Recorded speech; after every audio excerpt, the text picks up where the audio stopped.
No bite.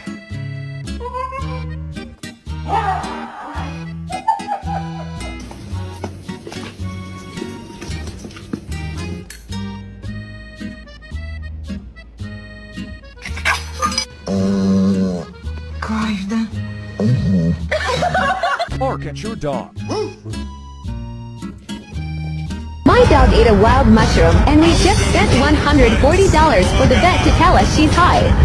So freaking. Excuse me! No!